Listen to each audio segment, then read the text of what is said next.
welcome back to the booth here at Card Kingdom's 1K in Seattle, Washington. I'm your host, Josh Monks, joined in the booth by Mickey Mouse, aka Shawn, who's got a pretty sick hat, pretty jealous of his ears. I do not have ears, sadly, I'm not that good at the wizard. You had the option of getting it, and you chose not to. You're right, so I did. There's no one else to blame. I made the budget option. Magic's approachable for everyone, Shawn. So we got round two coming at you live, and we got two players. We got Shawn Tabrizi playing the Abzan CoCo deck. That's the Malira Pondless Pod deck, if you want to call it that. And then we've got James playing Grixis, and we're still figuring out how to classify these. The way that I've always looked at it is, do they have Cryptic Command, yes or no? If they have Cryptic, I'd say it's more of a control deck. If they're choosing not to run Cryptic, they're not.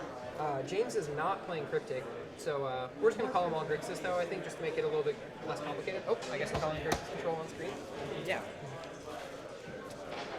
But yeah, no Cryptic Commands in his deck. He's got a ton of hand disruption, 3 Inquisition, he's got a Duress. Pull against command is a Charm. Slaughter Pack, Terminate, Lightning Bolt is his removal spell, and then Serum Visions and Ancestral Visions is his draw sweep. And then for creatures, it looks like he's got 3 copies of Thing in the Ice, so I haven't seen one of those guys yet. 0/4 transforms into a 7/8, is that right? Or is it an 8/7? I think it's a 7/8. I think it's a 7/8. It bounces all creatures when it transforms. All non-horrors. Yeah, all non-horrors. 4 Snapcasters, 2 Tassiger, 2 Kalitas, and a Goblin Dark Dweller and a Grim Alchemaster. So he's got quite a bit more threats than MGK has in his deck. We're going to see how that works out for him. And as for Shawn Tabrizi, Abzan Company being a deck that is very customizable and has a lot of tutors. Yeah, there's a ton of one-of slots that you can modify with, but the main list is going to stay the same. Yeah. So he's got his 4 Birds of Paradise, 3 Noble Hire, 2 Wall Roots for ramp. He's got 3 Visceral Seer, 2 Anafenza, Kintree Spirit, 2 Malira, and 4 Kitchen Finks as his combo pieces. His Murder's Red Cap, interestingly, is in the sideboard.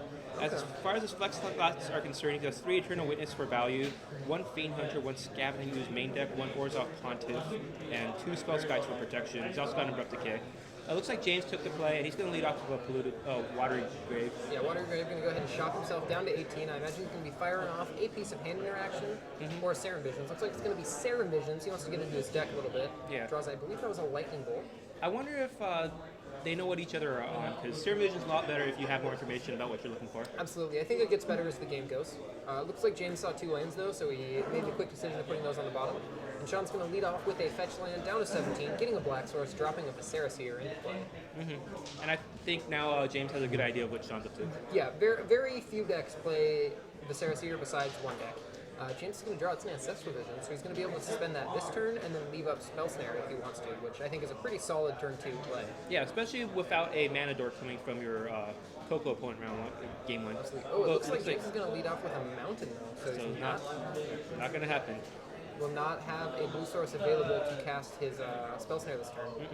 And he has a fetch land, so he could have led with the fetch land. Looks like Shawn's going to get in there for 1. Both players are down to 17. Let's see what Shawn does post-combat. Looks like Shawn's going to play a fetch or a shock land tapped, so James doesn't have to worry that he didn't leave up Spell Snare there, as Shawn does not have any. It's a bit curious. If he had a fetch land, I was surprised he played the Mountain instead. Yeah. Wondering what he could represent. I guess potentially Lightning Bolt if anything was threatening, but... The thing is, fetch lands represent everything anyways. Yeah. So we're going to see a Thing in the Ice coming down for James. It's got 4 counters, and James is going to pass the turn back. So I'm pretty sure that Shawn actually has a copy of Fiend Hunter in his hand, so he's going to be able to get rid of that 0/4 shoot, there's that wall of those. Looks like... what the heck? It looks like the stream is frozen? Try restarting your computer. Hey, stream, can you guys see us?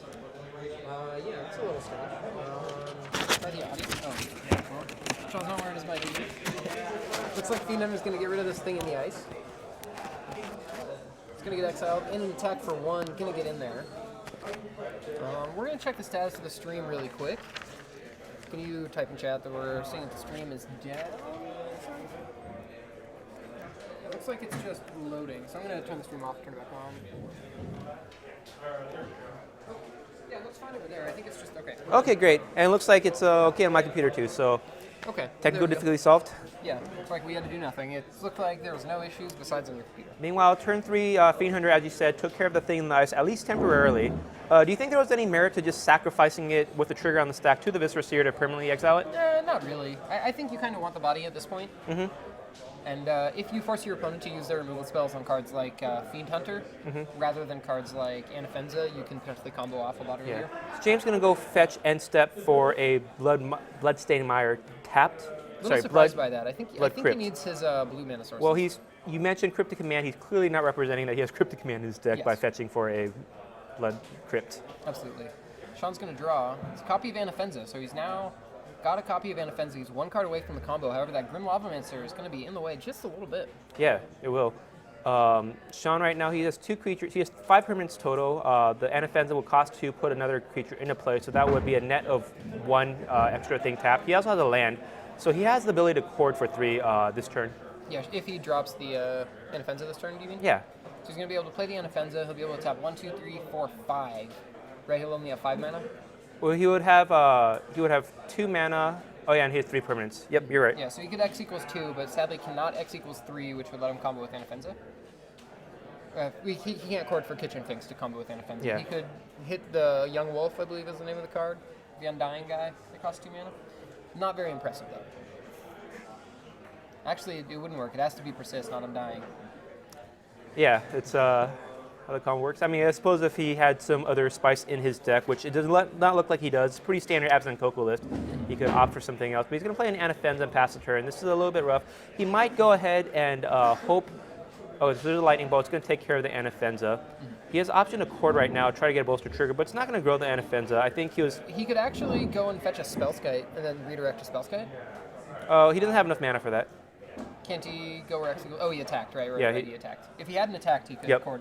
He could chord for 2, go get Spellskite, which would protect his combo. And I think I would like that line, Spellskite, an MVP against these lightning bolt removal spells. Absolutely. I do see that James has a copy of Kolaghan's Command, and he could use Kolaghan's Command to get rid of the Spellskite, which would be fine. It's actually interesting. If he has to choose the modes correctly and make sure that he gets the 2-for-1, because Spellskite could redirect the... Yeah, you have to discard as...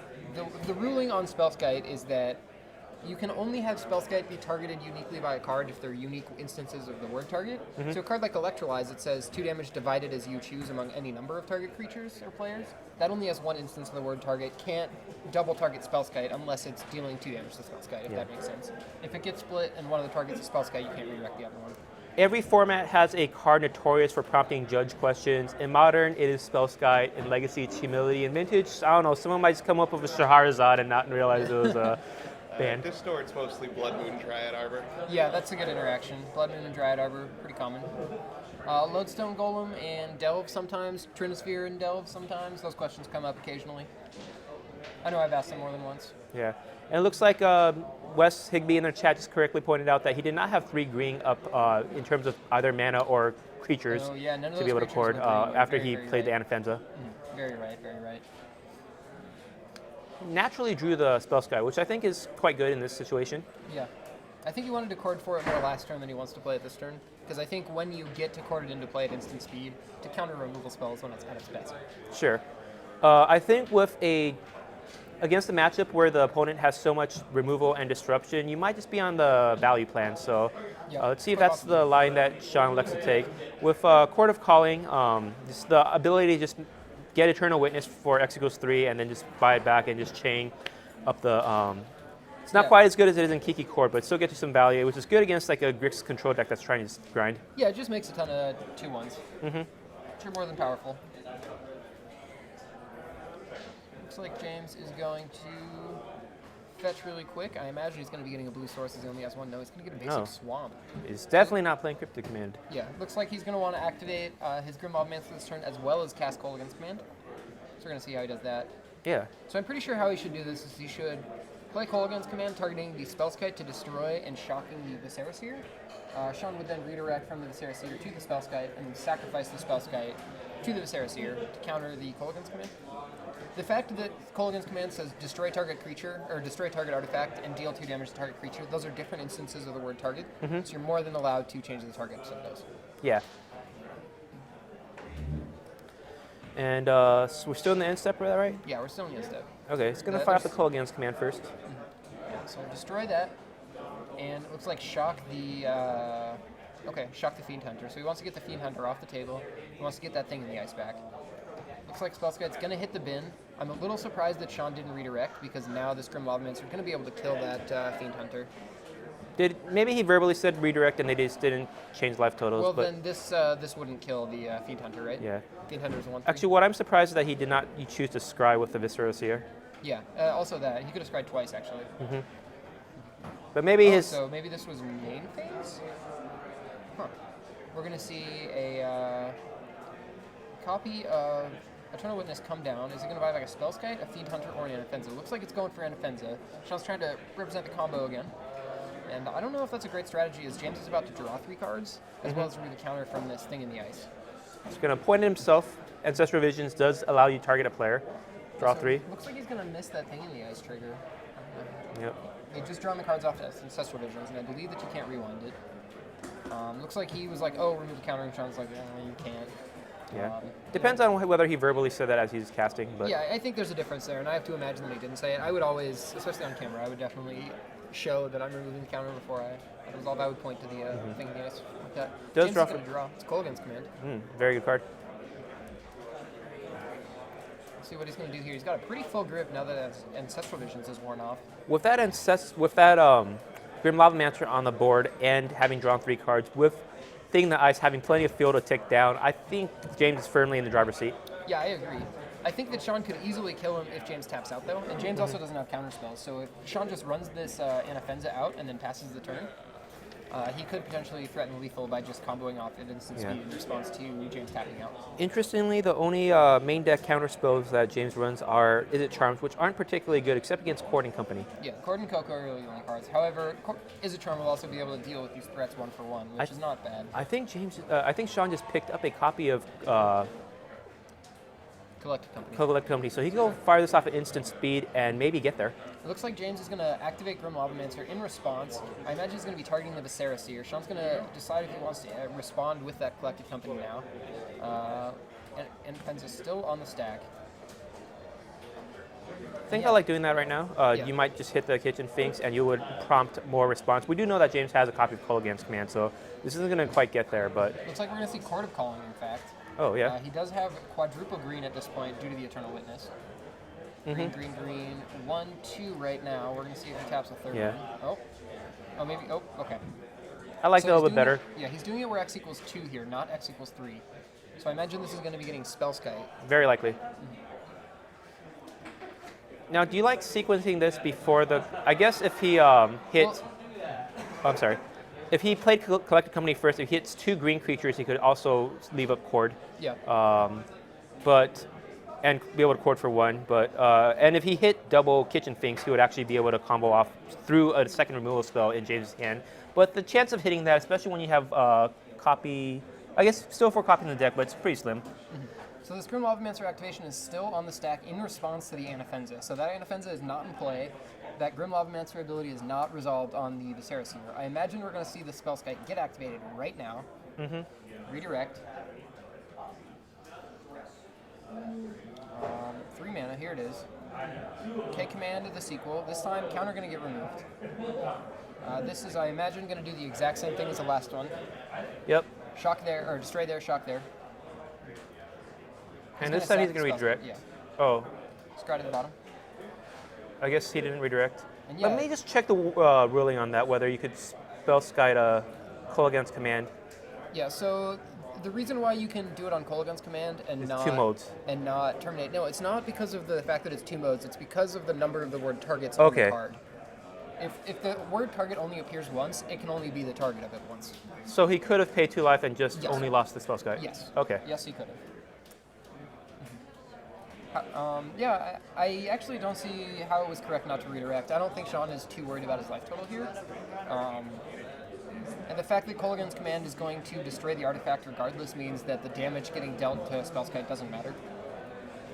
And I think this is 2 times that Shawn has missed out on protecting one of his threats from a removal spell with a Spellskite that he has flashed in response. Shawn's a very experienced player, though. Also, very frequently does very well at the PPTQs. I'm sure he has reasons, but I'm just wondering what they are. Yeah, I'm guessing he's a little worried about his life total, and I'm just not sure if his life total matters very much in this matchup. Here we have classic turn 8 or whatever, Ancestral Vision, going on to spin. It's time. I mean, I think this game's going to be ending about 2 turns after that comes off suspended, is my guess. Maybe a little bit earlier, if Shawn just represents the combo. He does have a copy of Collected Company in his hand that he can fire off. He also has enough mana to pay for a copy of Is It Charm? Should that come down. Yep. So he has a Gavany Township too, so... Oh, yeah, he does. So we're going to see an activation from this Grim Lavamancer. I imagine it's going to be targeting the Eternal... No, it's targeting the Anafenza. I think he just... Shawn's going to respond with CoCo. I like this. 2 creatures will likely allow NFS bolster, but he needs to get 2 creatures with toughness 2 or greater. Yeah. He can't put that Noble Hierarch into play. He can put the Anafenza into play, and I believe he'll still get the copy of Bolster from the original one. Yes, he will. And he will also get one for the second Anafenza, plus bolstering from whatever creature it gets into play along with it. So I believe if he goes... Okay, it looks like he's going to get an Eternal Witness and a Wall of Roots. So he's just going to let the Anafenza die. We're going to see 2 Bolster triggers. They have to go on the Eternal Witnesses. He actually does not get a choice here. We're going to see if James is going to respond to this trigger. He's got a copy of Slaughter Pact in hand, along with not getting great grip. Look at his grip. Yeah, James is taking a quick peek at the board, it looks like, figuring out what he should hit here. Now, the creatures are already in place, so I think Shawn has to announce his triggers before James decides. He's got the dice. Yeah. The thing is Bolster doesn't target. It's just you choose a creature with lowest toughness. I'm referring to the Eternal Witness. Oh, gotcha. Yeah, that is correct. I imagine Eternal Witness is targeting CoCo. Even if Shawn didn't directly mention that, I would assume so. Are you surprised he didn't go for the Gavany Township instead? I'm a little surprised by that. I'm very surprised that James decided to try and shock the Anafenza rather than the Eternal Witness. All right. However, it looks like after the CoCo resolves and the Bolster triggers are on the stack, James is going to fire off a copy of Slaughter Pact on the Anafenza. So the Anafenza would have actually died anyways. Yep. Not really actually generating any value here with that removal. Yeah, but on the other hand, Shawn is getting a lot of value. That Eternal Witness off the CoCo is going to buy back the CoCo. I think James has forgot another thing in the ice trigger. That is very true, yeah. Still on 3. It would be on 1 right now. Well, that trigger isn't game losing, but he has to remember the Slaughter Pact trigger. Yeah, he's got the die on there, so it looks like he's going to go ahead and pay for it. Once he figures out how Let's really hope he remembers. Okay, great. Yeah, he had the dice on top of his library, and he moved it. So. It's a little bit confusing, though, when you have dice to represent so many things. It could remind him to take down the visions. He might take that down and be like, okay, let's move to my draw step, and then Shawn would point out, hey, forgot your pact. Yeah. Which would be a really unfortunate way to end this game, but fortunately James remembered. So Shawn right here is going to pick up his draw for the turn. We didn't get a good glimpse at it. He's going to send in with 2 3/2 Eternal Witnesses. Big bodies. And if James tries to block, Gavany Township easily pumps them. So we're going to see what looks like a Grim Lavamancer activation. There is a Gavany Township in play for Shawn. Did he declare blockers? Not yet, no. Okay, I thought he might have shown the Grim Lavamancer as blocking and then activated it, but not sure. So it looks like we're going to see the Township activation. That's going to put a +1/+1 counter on every creature. He's going to remove, or he's going to put his -0/-1 counter on the Wall of Roots. Yep. What's really awkward about Wall of Roots is Wall of Roots uses -0/-1 counters, and then Township does +1/+1 counters. Yeah. -1/-1 and +1/+1 counters cancel each other out. Yeah, sure. I think they have dice over there, so you can just tell them to use one of the bigger dice. There are a lot of dice on the board, so I don't know if we have enough. We might be out of dice, is what you're saying. Yeah. So we're going to see Ancestral Visions tick down. And draw. It's another fetch line. So James is pretty mana flooded this game, I think.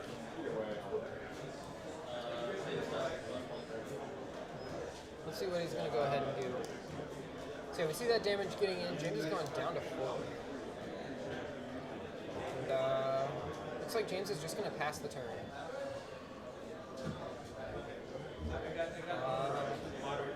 Shawn updating the dice just a little bit. Of course, like I said, -1/-1, or -0/-1, and +1/+1 counters do not cancel each other out, so you have to track each one independently, even in situations like this where they're would cancel each other out should they do the same. So we're going to see an attack for 8 here, potentially 10. Looks like James is going to flash in a Snapcaster Mage before blocks. It's going to target Lightning Bolt. I imagine he's not going to cast that Lightning Bolt quite yet. Oh, looks like he is. So Lightning Bolt going to take care of one of these Eternal Witnesses, unless Shawn, of course, activates Gavany Township again, pumping his guys in response, protecting them. Well, it's still targeting it, but unfortunately for him, it's not going to work as he intended. Yeah, it's going to be a 5/4, so it won't die to Bolt, but it will die to a block. Looks like James sees that it's lethal, unless he blocks, and he is not blocking. So I guess he's just going to scoop up. And we're heading to game 2. Yeah. Shawn taking game 1 down with his kind of value strategy rather than the combo. Plan B. Yeah. Yeah, sorry about that. So I'm looking at James's sideboard, and it looks like he's got 2 copies of Fulminator Mage, 2 copies of Child of Night, 2 Slag Storm, 2 Counter Squall, 2 Dispel, 2 Extirpate, a Shadow Storm, and is it Staticaster and a Spellskite? Is Child of Night, is that the 2/1 lifelinker for 2? I believe. The core sets? Okay. Yeah, I think it's Vampire. I remember when Zendikar pushed the Vampires block, I was actually considering building one of these decks for Legacy, but was not really something that I wanted to push too hard. Yeah, it's a pretty common staple in core sets. I don't think I've ever seen it get played in Constructed. A little surprised to see it here, but maybe it'll do well for him. It just, a lot of the removal spells tend to be pretty good answers for it. It doesn't generate any strats by itself. I could see Grixis Control having a rough matchup against Burn, and Grixis Colors unfortunately don't have a lot of ways to gain life. Vampiric Link is my favorite one. I think that's one of the best. Especially on an Eidolon of Great Revel. Yes, that's exactly what I'm thinking of. As for Shawn, he's got 1 copy of Burdenton Forge Tender, 3 Paths to Exiles, an Abrupt Decay, 2 Katakis, 2 Phyrexian Revokers, a Kasali Primage, 2 Voice of Resurgences, an Eidolon of Rhetoric, a Sin Collector, a Murderous Red Cap, and a Fulminator Mage. Okay. I think potentially he might bring in the Forge Tender, maybe Decay, possibly some Paths, although I don't think it's likely. Kasali Primage maybe as a hedge. 2 Voice of Resurgences seem like they could do work because it's a blue deck. We know that James doesn't actually have that much counter magic, but he does have a lot of... He's got 2 copies of Izzet Charm. He's the only cards that interact on the stack with other spells. He's got counter Squalls and Dispels in the sideboard. Yeah, I don't think he's bringing them in this matchup. Maybe he could bring in a Dispel if he wants to. I think Dispel's actually quite good against CoCo. Yeah, you think so? Yeah, it's pretty annoying for me to play around just because it's 1 mana that... Fair enough.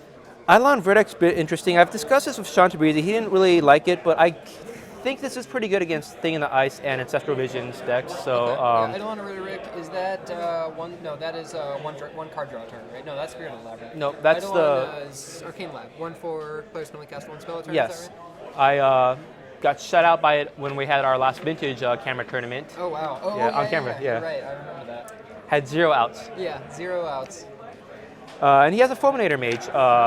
Fulminator Mage often good against 3-color decks. Is this a matchup where you think he'll want it? I think so. I think as he's approaching this deck, he's looking at it as like every other Grixis control deck, and it turns out that this Grixis is a little bit less mid-rangey and a little bit more removal heavy. A little bit heavier on threats. So I guess it's a little bit more mid-rangey and less control-y. So I think attacking the mana base is a good strategy. Yeah. Oh, also just thinking about the Grim Lava Monster, which almost helped James run away with the game, I think he's going to probably want all his Abrupt Decays and maybe even hedge with some Paths. Yeah. I think Path might be a little bit better just because it costs 1 mana. And in this matchup, I think if Shawn overloads the number of spells that James can cast, he'll generate a ton of value. Yeah. Like a ton of tempo. Just because when your opponent's casting Kolaghan's Command, if you can cast 2 spells in the same turn, you can ignore the card advantage and just take advantage of the tempo gain you're getting. Sure, yeah. This deck's a little bit lower to the ground. Yeah, absolutely. These players are going to shuffle up, and I think they're satisfied with their sideboard decisions for now. Just going to make sure that they're about to present a legal deck. It's always important. Always make sure you're not presenting 61. Good quick pile shuffle. I really love the Card Collected Company. Abzan Company actually is my favorite deck in Modern. It's the one I play. Yeah, you used to not play Modern until very recently. So. Yeah, I mean, Pod and Company, the reason why I like it is when I started playing Magic, the best deck in Standard was Recurring Nightmare, Survival of the Fittest, Rexer, back in the Tempest block. Yeah. And just had a bunch of sweet value creatures with toolbox package, ability to tutor up things you wanted, and just could grind out your opponents or combo. And it's the deck I always wanted to build, and Modern Abzan Company or Kiki Cord gives me the opportunity to play that, and I think it's great. Yeah, you get to play a creature-based strategy with a lot of tutoring, which normally you don't get access to in this format, which I think lets you attack the metagame in a lot of different ways that you wouldn't be able to otherwise. Yeah. It's also very interactive and customizable, so just the ability to change a couple of flex spots and attack with the meta while still playing the same base deck that you're familiar with is a really great thing in a format as diverse as Modern. Absolutely, absolutely. So James is going to be on the play this game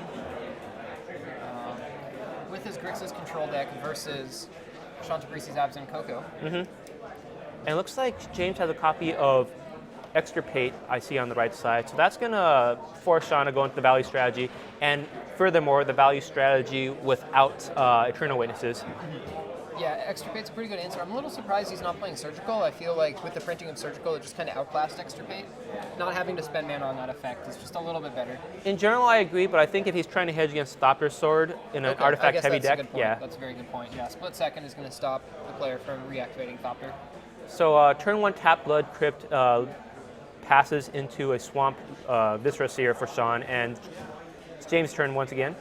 He's going to, I think he looks like he has a Steam Vents or a Sulfur Falls in his hand. Yeah, looks like he's going to Steam Vents untap, taking 2 here. They have the Infect counter clicked.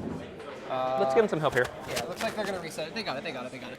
By resetting it, it disabled the Infect. If you tap the Infect counter, it transforms. So it looks like James is going to play the Steam Vents untapped, and then he's going to Lightning Bolt the Viscera Seer, and then Extirpate the Viscera Seer. Yeah. I think I would like to allow Shawn to draw just to get like a little bit more information and possibly snipe a second Viscera Seer if he has it. Yeah, especially if he draws the Viscera Seer for the turn, then you effectively blank the turn. Not quite the same with Surgical Extraction, because if they draw and they have abilities to respond at instant speed, then it's a little bit different. But with Extirpate, you're pretty safe. Yeah, absolutely. The fact that it has Split Second means that your opponent cannot activate abilities that are not mana abilities and cannot cast spells. Yeah. And it can be pretty awkward if you go to draw step and try and surgically extract a spell and they respond by flashing a Snapcaster and brainstorming or something like that. That can be pretty punishing. So James is going to take a quick look through Shawn's deck. Looks like the flex cards he brought in include a Burning Forge Tender, the Voices, as we expected. Now, interestingly, I know a lot of Abzan CoCo players will try to go a little bit less combo-oriented games 2 and 3 when they expect a lot of hate. I think Shawn tends to like to run a combo all the time. Yeah, he's a little bit more all in on the combo, and I think the combo is a pretty good strategy in this matchup. I also think that the value plan can generate a ton of advantage. Yeah. As for the player turnout today, we have 61 players here for Modern, which means we hit the player limit to play a 1K rather than just a 1-kish. So we're going to have 6 rounds of Modern being brought to you live. This is round 2 of 6, and then of course a cut to top 8 afterwards. James looks like he's going to take another glance through Shawn's deck. It's a little bit hard to notice the unusual features of a toolbox deck, so that's why he's going to give it a second pass. Yeah, now he's going to give it to Shawn. He's going to shuffle it. I always like these surgical extraction type effects where you look, you shuffle, I give back to you, cut, maybe we drop the card, let's do this again. Yeah. It's what I a think bit is really amusing. Funny is a lot of people don't realize this, but you're actually never supposed to shuffle your opponent's deck. Oh, that right? Yeah. How it works is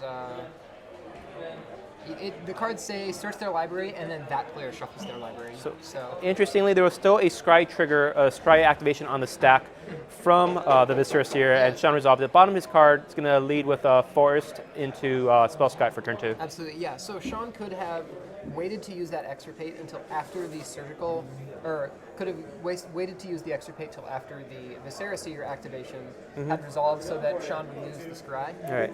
Shawn picks up a Windswept Heath for the turn. I think he was a little bit short on white. No, he's got the Temple Garden. It looks like he doesn't have a 3-drop in hand, though, and he doesn't have a white land in play right now, so he could not play the Anaffenza that he has to. It's a bit awkward. Anaffenza, I think it's just a better card than Malira overall, except in the Infect or Affinity matchups. Yes. However, the casting cost is much more severe, and for this reason, a lot of CoCo players actually like to maybe run a 3-1 split, although I think 2-2 is more stock. 2-2 is pretty common. I think you get 4 spots there, and however you want to split it up, you can. And the correct answer is just not 4-0 one direction. That's another way to get punished by Extirpate effects, which some maniacs apparently run. Yeah. So we're going to see a Terminate, take care of the spell guy, get it off the table, and go to James's turn. He's going to untap.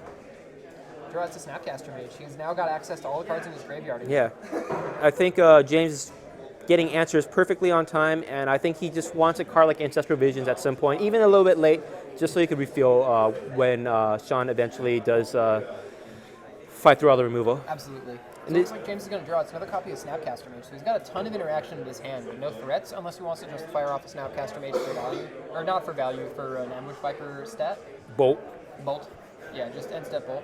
Looks like we're going to see 2 cards get exiled. Is it time for a Delve spell? Are we seeing a Tasigur coming I think he has a Tasigur in his deck. Yeah, he's got 2 Tasigurs in his deck, no copies of Gurmag Angler. So it looks like here it is, 4, 5, 6 off 2 Delve. There he is, there's Tasigur. This is going to tap James out, which is going to give Shawn the window to fire off his collected company, Scry 6. finds a voice, finds an inoffensive. That's great. And Also I- finds a Malira.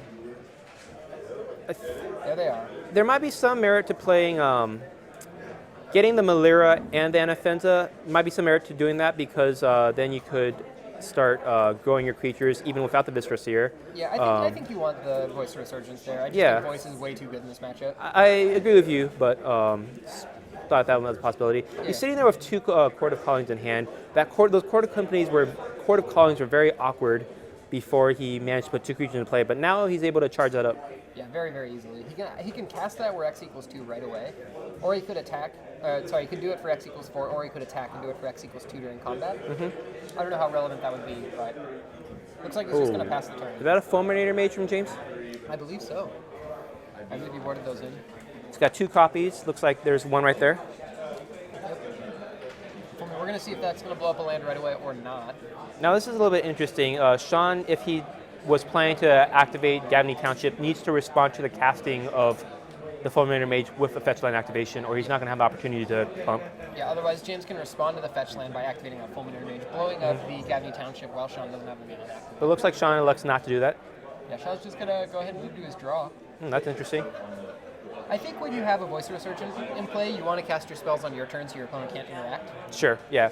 And right now he's probably thinking he needs to play around Dispel as the one card that, as the Steam Vents in James' hand, doesn't realistically represent any other counter magic in Modern. Yeah, Lightning Bolt, Dispel, Spell Pierce. That's pretty much it.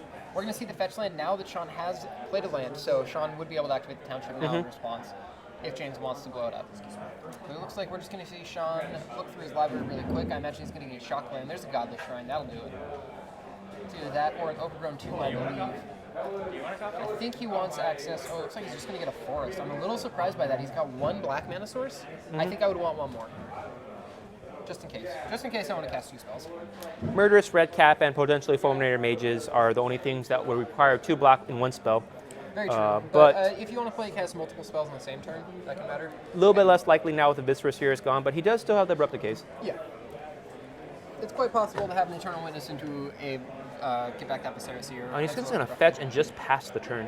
That's interesting. By that. Looks like James has another copy of Fulminator Mage. He drew it, so he's now got 2 copies of Fulminator, but he has not gone after Shawn's lands yet. And James is going to bluff the same mana that he had last time. Looks like Shawn is thinking about firing off this Collected Company right now. I think if you're in a holding pattern, I'm just tempted to activate Township. Yeah, I think you're right. I think you just activate Township. Oh, looks like we weren't at the end of turn. We're moving to combat with Tasker getting sent in. Yeah, I really don't like casting the spell pre-combat and then moving to combat because now James is tapped out. Will not be able to respond to this Court of Calling, which I imagine is going to go get a Kitchen Finch. X equals 3.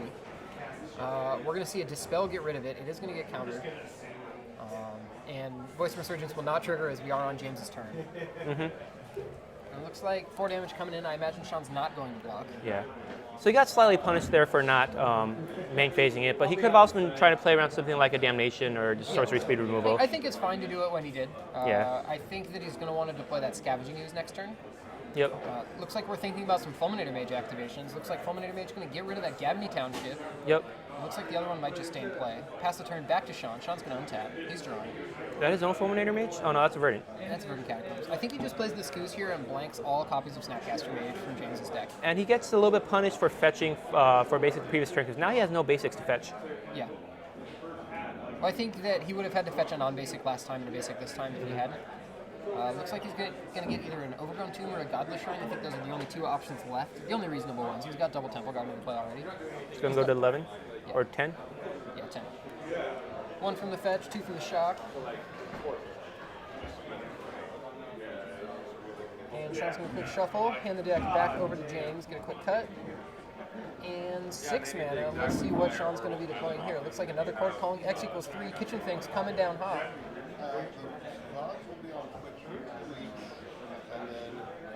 Could be an Internal Witness, but I kind of like Finks in this situation. I think you just get Finks. It's so hard. Oh. I don't know if I like Fiend Hunter. I think you want to just represent the combo as quick as possible. It's just so hard for James to answer this board. Because Damnation doesn't really do it. Oh, we're going to see a Sin Collector. And Bolster Trigger? Yeah, Bolster Trigger's going to pump that bad boy. James, let me take a quick look at your hand. Finds a Lightning Bolt, finds a Snapcaster Mage. And like this, now the Snapcaster Mage is a little bit awkward. Do you want that Dispel back, or do you want that Extirpate? Yeah, I think that if Shawn plays his copy of Scavenging Ooze in his hand, that that Snapcaster is immediately blanked. Mm-hmm. We're going to see an attack Oh, here there's a from Terminate in his graveyard, so there's still value to be gained. Yeah, absolutely. Yeah, the Faxton Collector exiles the card permanently, not like Tidehollow Scholar where it gets exiled temporarily.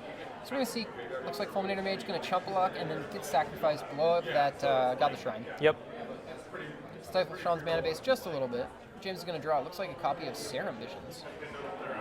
Here it comes. Draw 1, scry 2. Mm-hmm. It looks like he picked up the Swamp and sees 2 cards. Looks like a fetch land, and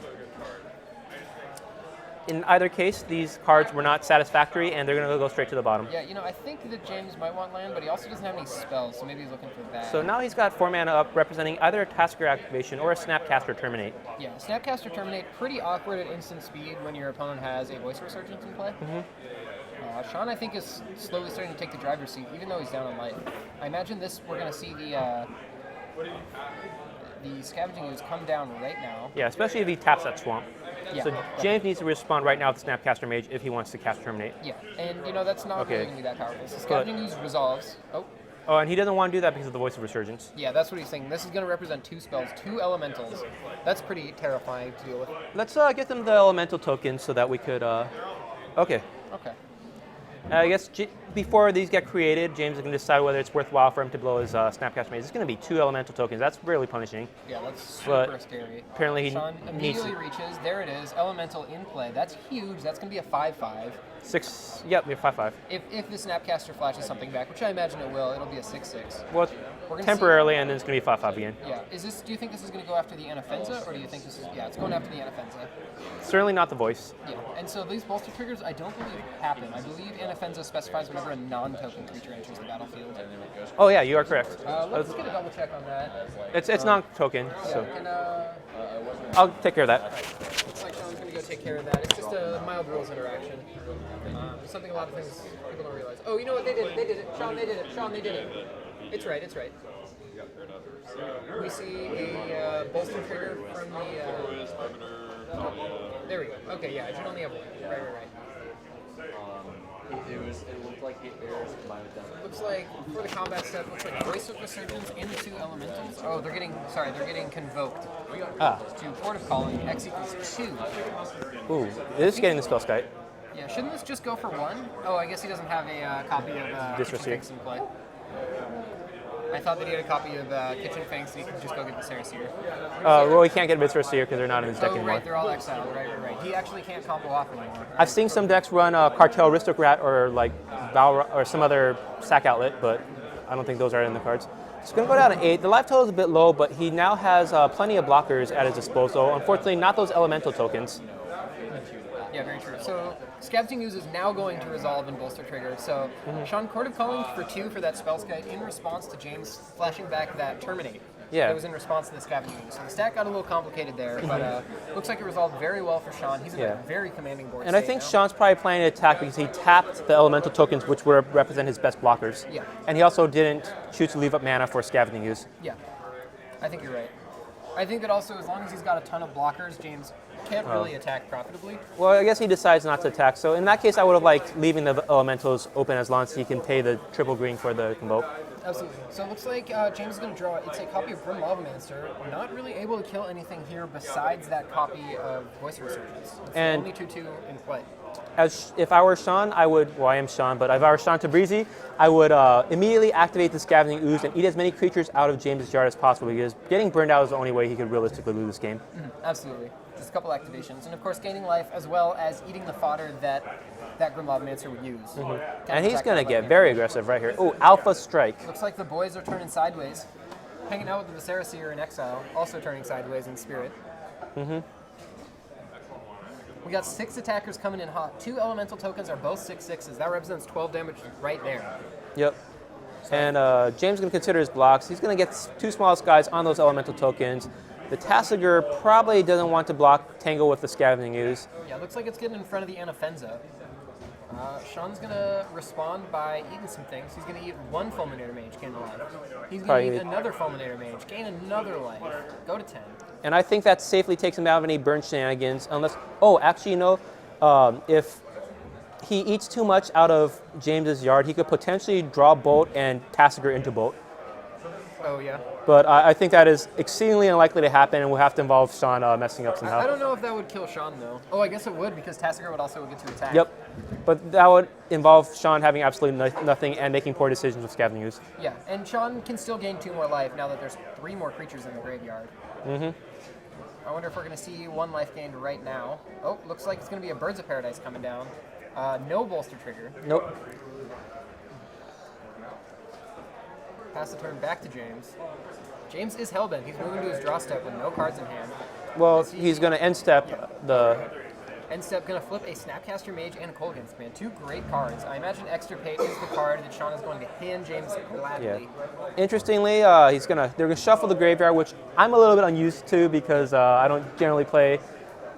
Yeah, in Legacy you can't do that. In Modern you can't. James is going to draw. It's a copy of Kalitas. That's coming down. Yeah, Kalitas is actually very good against Abzan CoCo, but not on this board. Not on this board, yeah.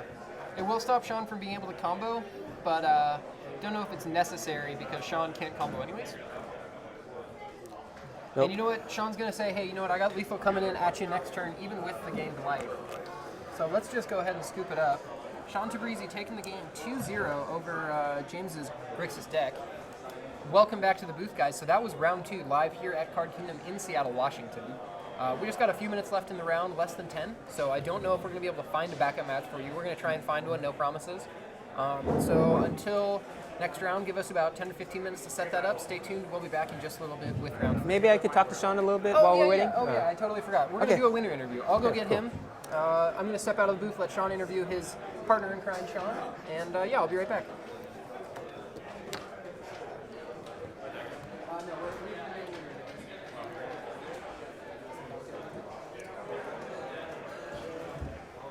And then I need to get the spreadsheet. Winter views, yeah.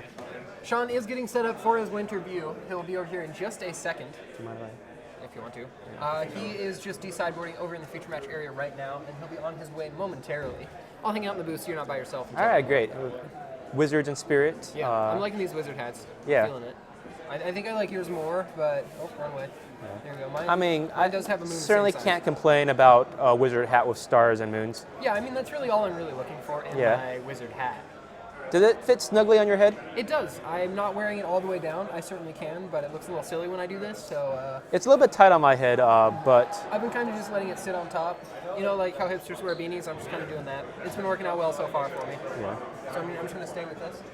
We're gonna chill a little bit right here and enjoy this nice scenery. This is a pretty sweet store. Got that chandelier made out of Magic cards. I think they might even be International Edition or Collector Edition I believe cards. the collector's edition. I'm not 100% Yeah. sure though. I will say I do like the chandelier that is in Mox Boarding House, the location on the east side of Card Kingdom. Oh yeah, they have the basics. Yeah, they have all unhinged basics, which you know, it hurt me a little bit the first couple times I saw it because somebody basically just became an executioner and just ripped apart a ton of copies of Unhinged Lands to make it. It is beautiful now, and now that I'm kind of used to it, I've gotten desensitized to the violence. Yeah. I'm able to handle it, and it looks quite nice. I take it you're not a fan of the Rip It or Flip It game? You Flip know, It or I Rip have no qualms with it. I think that you're not going to play Rip It, or I'm not going to play Flip It or Rip It, and I'm not going to give you cards to play Flip It or Rip It. Yeah. But it's pretty country. Looks like Hey, we got looks Shawn like we got step Shawn. out of the booth right Yeah, got Shawn Tabrizi on camera. Hey, congratulations on a nice match win. Yeah, or you clip it on. now. You have an ultra stuff? You got it? I should. Can you hold this real quick? Yep.